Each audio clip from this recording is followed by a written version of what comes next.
feel like you are far away from God, and God is putting you through situations where it is uneasy on your spirit, uneasy on your emotions, you are in distress.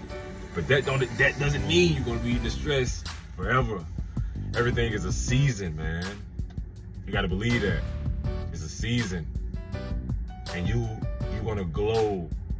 You're going to go spiritually, physically, mentally, emotionally. You're going to glow. You're going to grow.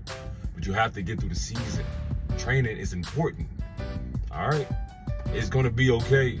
I promise you that. I've been through the worst. Distress. When I am in trouble, how do I talk to God? Know that He will hear me. You don't need special words to talk to God. You can simply talk to God as you would to a trusted friend. God understands your emotions. He made them.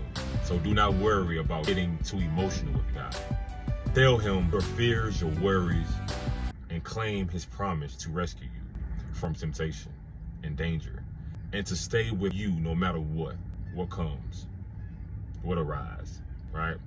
God responds. Psalm chapter 18, verse 6, it says, in my distress, I cried out to the Lord.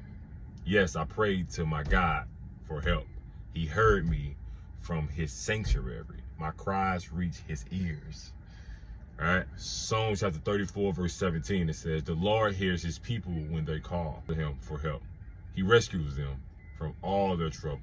God promised. Psalm chapter 91, verse 15, it says, when they call on me, I will answer. I will be with them in trouble. I will rescue them and honor them.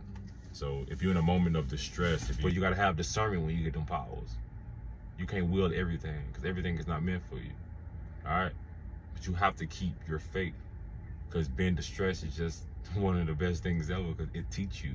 It brings a side out of you that you never thought that you had.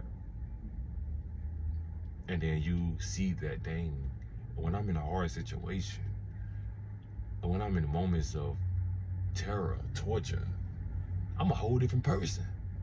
And you're going to need those moments in different parts of your life. So think of it like this.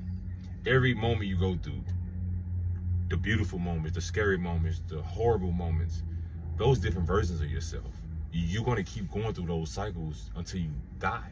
So you're going to have to pull out that version of yourself eventually. But if you never go through that, you will never have a version of yourself to pull from. But you have to, it's almost like a deposit, a characteristic deposit that you have to make, right? And then once you deposit them personalities, you can withdraw from them at a certain point in time in life, in a certain season. I can pull from that. Right now, it's time to turn on my survival instincts.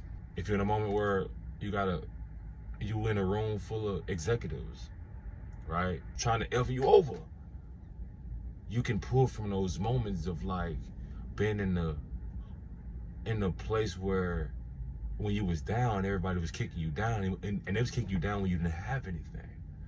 Now you can pull from that moment like, oh wow, I've been here before, but I didn't have the prosperity that I have now walking in the room with them bored, but I been here before.